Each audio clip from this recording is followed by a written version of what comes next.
वार्ता खत्म हो गई है। क्या कुछ निकल कर आया है सामने, ये भी हम आपको बताएंगे। लेकिन पांचवें दौर की बातचीत थी रूस यूक्रेन में। आज ये बैठक बातचीत चल रही थी दोनों देशों के बीच। कल फिर बातचीत होगी, यानी प्रयास अब भी किए जाएंगे। अनामिका, और नजरें सबकी इस मुलाकात पर है, इस वार्ता पर है कि क्या निकलकर सामने आएगा। कल एक बार फिर बातचीत होगी। इस्तांबुल में करीब 3 घंटे तक बैठक चली, लेकिन फिलहाल कुछ नतीजा नहीं निकला है। कल एक बार फिर मुलाकात होगी, कल एक बार फिर बातचीत होगी, क्योंकि पांचवें दौर की वार्ता है। पिछले 4 दौर में कोई नतीजा नहीं निकला है। हालांकि जेलेंस्की लगातार ये बात कहते दिख रहे हैं। अब पिछले 3 दौर की वार्ता के बाद से संकेत दे रहे हैं कि वो रूस की बात मानने को तैयार नहीं थी। बिल्कुल, तो अब इंतजार होना है कि जो ऐलान होगा कल की बैठक के बाद वो क्या होगा। एक तरफ तो युद्ध चल रहा है 34वां दिन, तो दूसरी तरफ शांति वार्ता की कोशिश हो रही है। जेलेंस्की आरोप पर आरोप लगा चुके हैं, तो ऐसे में अब क्या आगे होगा इस पर नजर रखनी होगी। और बिल्कुल देखिए, तमाम तरह की बातें भी चल रही है। एक तरफ युद्ध चल रहा है, दूसरी तरफ वार्ता चल रही है, पांचवें दौर की वार्ता। हमारे साथ जो मेहमान जुड़े हैं उनसे भी सवाल करते हैं। सबसे पहला सवाल major general VK Dutta sir आपसे, क्या युद्ध चलेगा? क्या लग रहा है, युद्ध आगे बढ़ेगा या फिर जेलेंस्की मान रहे हैं शर्तों को? देखिए, जहाँ तक युद्ध का सवाल है, जो रशिया ने अपने ऑब्जेक्टिव चुने थे इस जंग के लिए और जिस एम के साथ उन्होंने ये पूरा स्पेशल ऑपरेशन लॉन्च किया, रूस अपने ऑब्जेक्टिव को हासिल करे बिना ये जंग नहीं रोकेगा। अभी जेलेंस्की साहब अगर ये मान जाएं कि चलो मैं नाटो ज्वाइन नहीं करूँगा, या मैं अभी डॉनबास और लुहांस्क का जो एरिया है, क्रीमिया का रिकॉग्निशन का मुद्दा है, अभी वो बहुत देर हो चुकी है। इतना नुकसान कराने के बाद अगर यही मानना था तो पहले क्यों नहीं मान गया? बिल्कुल। तो जहाँ तक हमारा अंडरस्टैंडिंग है, रशिया अपना ऑब्जेक्टिव पूरा करे बिना ये ऑपरेशन बंद नहीं करेगा।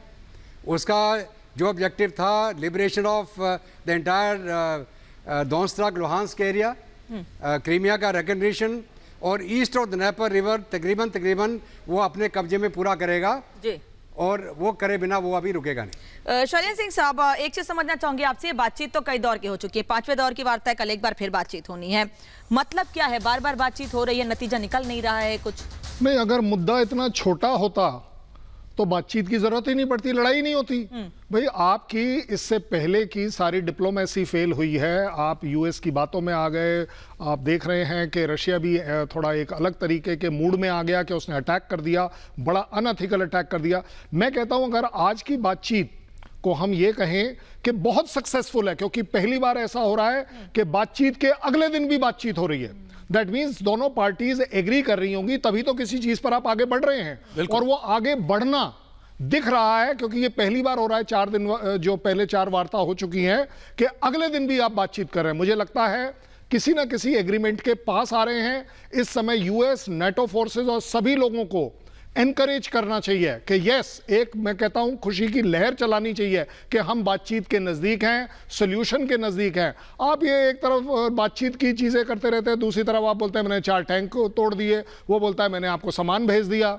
मैं इनफैक्ट एयरफोर्स ऑफिसर्स की मदद लूंगा। देखिए, कुछ भी कर ले यूक्रेन, ये लड़ाई पलट नहीं पाएगा जब तक उसे विमान नहीं मिलेंगे, जहाज नहीं मिलेंगे।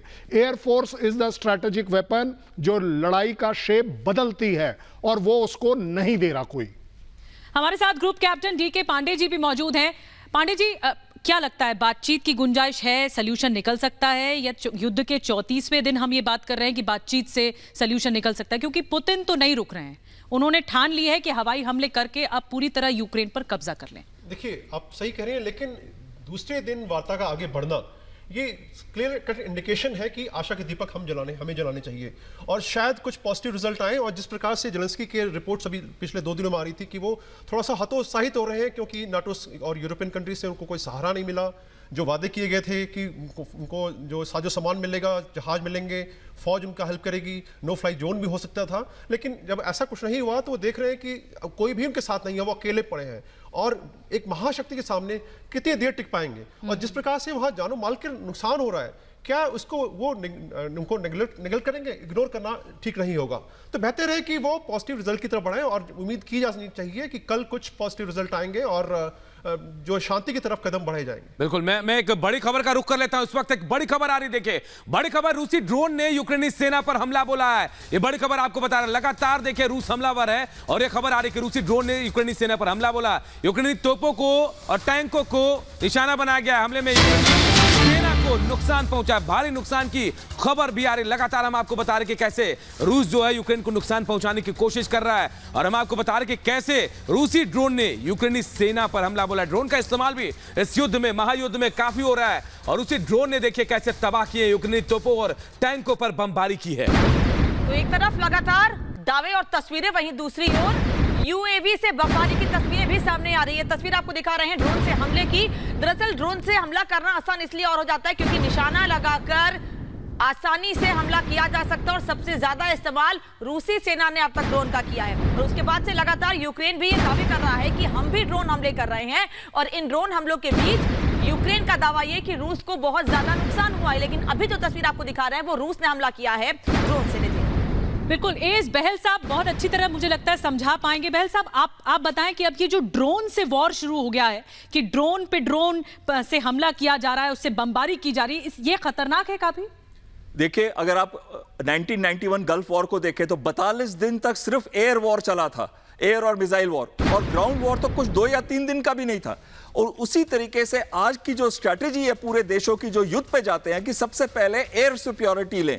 और इस वॉर में भी रशिया ने शुरू तो किया लेकिन आर्मी को बहुत जल्दी यूज कर लिया था और इस वॉर के अंदर उनके MiG-29 जहाज जो हैं वो काफी हद तक या तो अक्रिय हो गए हैं या हताहत हो गए। हार्डली 4 या 5 सॉटीज उनकी दिन में MiG-29 की होती है। लेकिन एक जो चीज है जो दोनों साइड अब इस्तेमाल कर रहे हैं वो है ड्रोन्स। जो आपने कहा, ड्रोन्स अनमैन्ड एलिमेंट्स होते हैं और इनका नुकसान होने के बाद भी पायलट की जान नहीं जाती क्योंकि पायलट तो होता ही नहीं है। और ये ड्रोन्स लो हाइट पे उड़ते हैं और इनमें प्रिसीजन वेपन्स भी लगे होते हैं, लेजर गाइडेड बॉम्ब्स भी लगे होते हैं। और वो प्रिसीजन वेपन से, जैसे आप ये पिक्चर पे दिखा रहे हैं, बहुत एक्यूरेट अटैक किया जाता है। यूक्रेन के पास टर्किश ड्रोन है और जो रशिया के ड्रोन है वो हाईली इफेक्टिव। और ये वाला ड्रोन जो इस्तेमाल किया गया ये रशिया का ड्रोन है।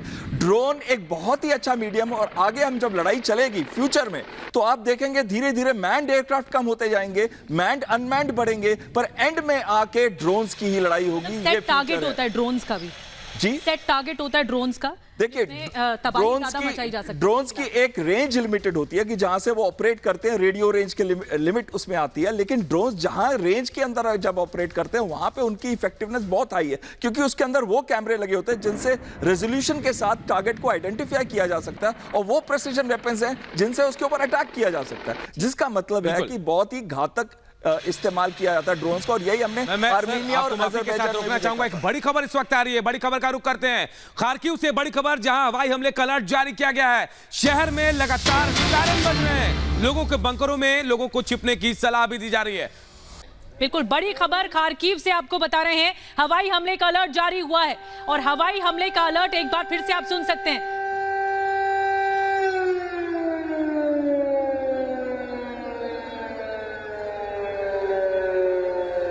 जैसे ही आपने ये सायरन, जैसे ही लोगों ने वहां पर सायरन सुना, लोग इधर उधर भागते हुए नजर आ रहे हैं, अपने आप को सेफ जोन में लाते हुए नजर आ रहे हैं। सुरक्षित जगहों पर जो शेल्टर होम्स बनाए हैं उन जगहों पर भागते हुए नजर आ रहे हैं। एक और बड़ी खबर इस बीच आपको बता दें, खार्किव के बाद हम आपको बता दें मारियोपोल की तस्वीर। सुपरमार्केट में जबरदस्त धमाका हुआ है। हमले के बाद मार्केट में भीषण आग लग गई। अनामिका, और हमले से सुपरमार्केट में भारी तबाही भी मची है और ये पहली बार नहीं है। इसके पहले हमने खार्किव की भी तस्वीर आपको दिखाई थी जहां पर सुपरमार्केट पर हमला किया गया था।